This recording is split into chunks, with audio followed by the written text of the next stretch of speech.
요셉은 형들의 시기로 애굽으로 종 신분으로 팔려가는 이런 일이 있었습니다. 요셉은 고센 땅으로 팔려가고 그 애굽에서 요셉은 종의 신분으로 살다가 왕의 꿈을 해몽함으로 인해서 그는 일각의 종의 신분 감옥살이에서 국무총리라는 엄청난 직분을 가지게 되었습니다. 7년의 식량 풍년을 맞이하여 식량을 쌓아놓았습니다.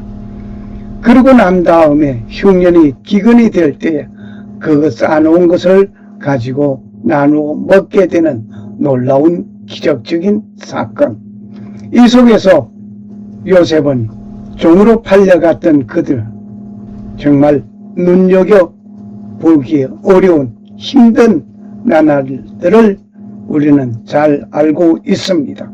애굽에서 7년의 풍년이 끝나고 7년의 흉년이 시작돼 온 각지에서 곡물을 구하기 위하여 요셉의 형들이 곡물을 구하려고 애굽으로 찾아왔습니다.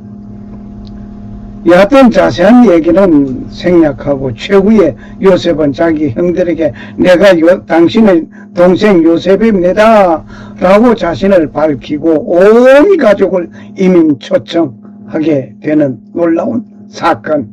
그래서 요셉의 아버지 브엘세바에서 요셉은 아버지 온 가족을 이민 초청합니다. 그래서 이민 초청을 받아서 요셉의 아버지 그리고 형제들 그리고 모두가 다 이곳에 왔습니다. 그들은 애굽에서 가장 비옥한 땅 고센으로 와서 고센 땅에서 생활하게 되었습니다. 이 고센 땅에서 비옥한 이 고센 땅에서 430년을 생활하는 이런 일들이 있었습니다. 이제 출애굽 경로기를 좀 봅시다. 좀 전에 우리가 보았던 것처럼 요셉이 아버지의 형들의 모든 식구들을 이민 초청하여서 고센 땅에 와서 생활하는 이 놀라운 430년 지난 후에 하나님께서는 이들의 고통을 다 들었습니다. 이들을 출애굽 시키려고 준비하였습니다. 그런데 놀라운 것은 홍해를 세즈만 이쪽에서 건넜다 하는 말이 지금 여기 이것은 세즈 운하입니다. 세즈 운하, 그 당시에는 세즈 운하가 없었습니다. 그러니 여기에서 건넜다고 하는데 뭐 어디면 이쪽인지 날 모르겠어요. 하여튼 홍해를 건넜다 라고 말해서 여기 신광야, 여기 시나이 반도, 아카반만과 세제만 요 뾰족한 이곳에 시내산이 있는 이곳에서 40년 동안 머물렀다라고 말을 하는 사람 많이 있었습니다. 그러면 이 당시에 블레셋 우리가 한번 볼까요? 블레셋에서 가자에서 내려오는 이 길은 무역로입니다. 무역로로서 아주 이집트로 무역, 각종 무역 상인들이 다니는 길이었습니다. 아주 무역대로입니다. 홍해를 건널 이유가 없었습니다. 그저 다니면 돼요. 자유롭게 다녔습니다. 그러니 그저 출애굽하면 그저 가면 되는 거지 구태여 홍해를 건넜다 하는 것은 이해가 되지 않습니다. 그리고 시나이 반도에 있는 시내산에서 모세가 머물렀다라고 하면은 이것도 이해가 안 되는 것이 많습니다. 40년 동안 여기서 머물렀다고 하면 지금 시나이 반도는 애굽 영토입니다. 애굽 땅이에요. 애굽 행정과 애굽 모든 것이 여기에 영향이 미치는 곳입니다. 여기서 머물렀다면은 이미 다 사로잡혀 갔어요. 그리고 또 미디안으로 망명간 자가 누굽니까? 모세입니다. 모세가 미디안으로 망명갔는데 이 미디안이 사우디아라비아에 있습니다. 시나이 반대에 미디안 없습니다. 묘하죠. 이상한 걸 주장했죠. 뿐만 아니라 이 모세 장인 이드로 집이 미디안에 있음을 구글 어서를 통해서 공개된 바가 있습니다. 그러니 시나이 반도에 있는 시내산 이것은 아니라는 것이 증명되고 있습니다.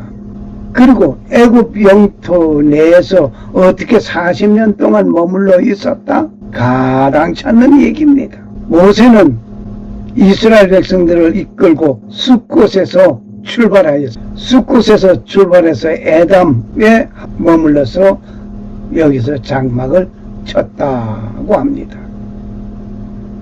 그러면 모세는 이스라엘 백성들을 이끌고 숫곳에 출발하여 에담에 와서 장막을 친 그 기록이 있음은 우리가 잘 알고 있습니다. 이때 출발한 인원은 보행하는 장정만 60만 명이라고 했습니다. 아마 어린이, 여자 등등 모두를 합산하여 보면은 350만 명 정도라고 저는 추산해 봅니다.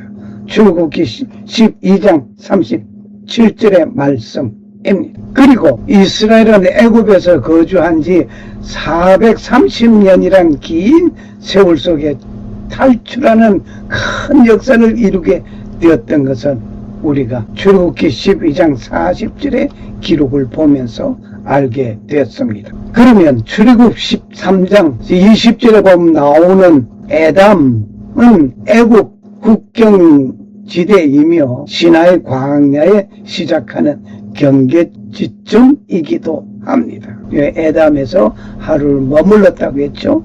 그럼 이 에담은 지금 이름은 이스마엘리아 및 팀사 호스 레이크 팀사 근처 세저 우나 중반 지점에 있는 한 도시입니다. 자, 그러면은 그 당시에는 이것이 세저 우나가 없던 때였으니까 그냥 자유롭게 왕래하고 다녔던 것입니다. 여기는 아브라함도 왔다 갔고 또 요셉도 종으로 팔려 그저 왔고 홍해 안 건넜습니다.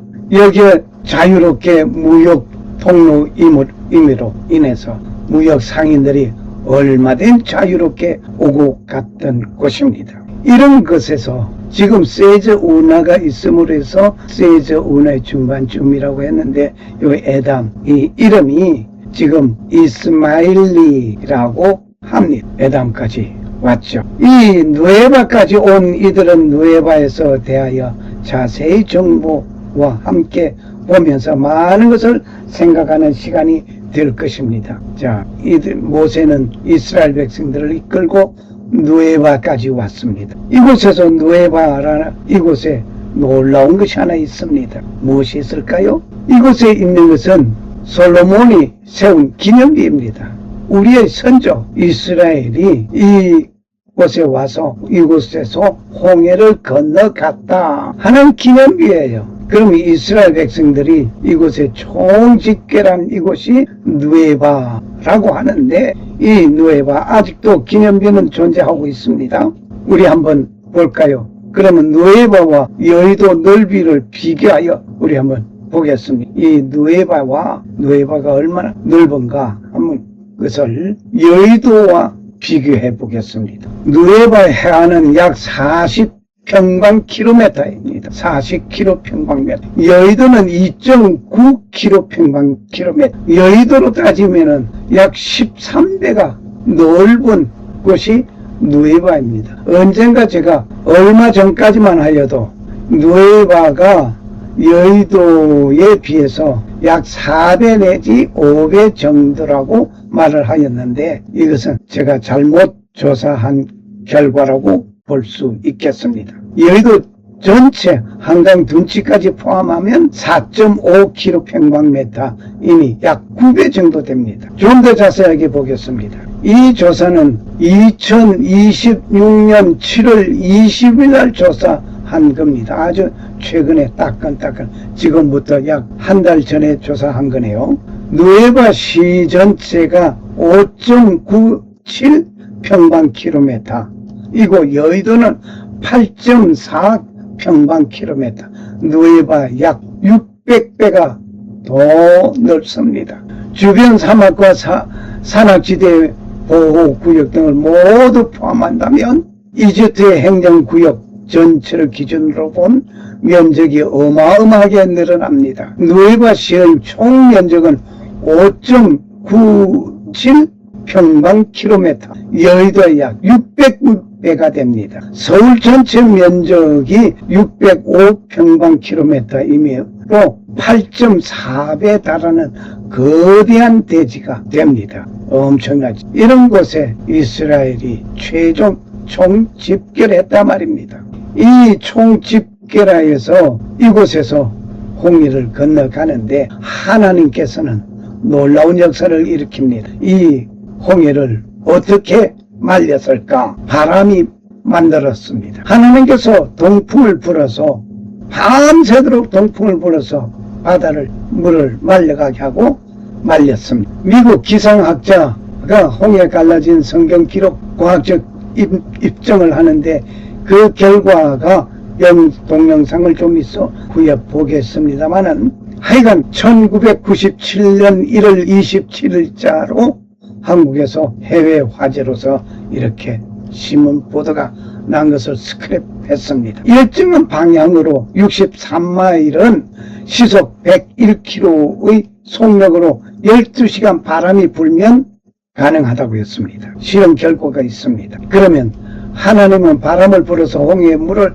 가르고 바다를 말리셨는데 실험하기를 시속 63마일의 속도 12시간 불면 이루어진 것을 미국의 과학자들이 실험한 영상이 있습니다. 좀 후에 보시겠습니다. 그런 가운데 63마일은 미국 기준으로서 열대 폭풍이라고 합니다. 열대 폭풍은 트로피칼 스트롬이라고 하는데 놀랍습니다. 열대 폭풍 트로피칼 스트롬, 이것은 시속 39 내지 73마일 속에 속하는 것이기 때문에 굉장한 겁니다. 간판이 떨어지기도 하고, 놀랍습니다. 시속 63마일의 초속은 얼마나 되는가 환산해 봤습니다. 시속 63마일 초속은 약 28.2m입니다. 1초 똑딱 하는 그 순간에 얼마나 달리느냐? 28.2m를 달리거든. 굉장합니다. 시속으로 본다면 101.4km입니다. 자, 초속 28m 수준의 바람이 불면은 이 바람이 사람을 향하여 걸어갈 수도 없고 지붕의 기와가 날아가기도 하고 허술한 간판이 떨어지는 등의 피해가 발생할 수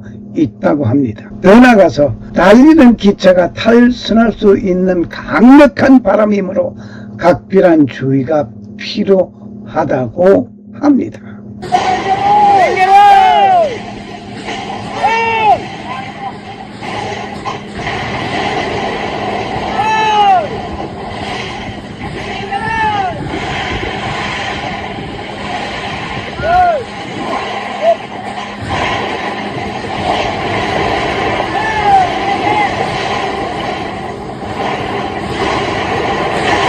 엄청납니다. 이런 바람이 하나님께서 12시간 동안 계속 한 방향으로 불어서 홍해를 말리셨습니다. 그리고 이스라엘이 건너가게 됐습니다. 물론 하나님의 역사였습니다. 이렇게 해서 한번 볼까요? 가로 세로가 40km의 연못을 만들어 이곳을 유심히 보시기 바랍니다. 바람이 불고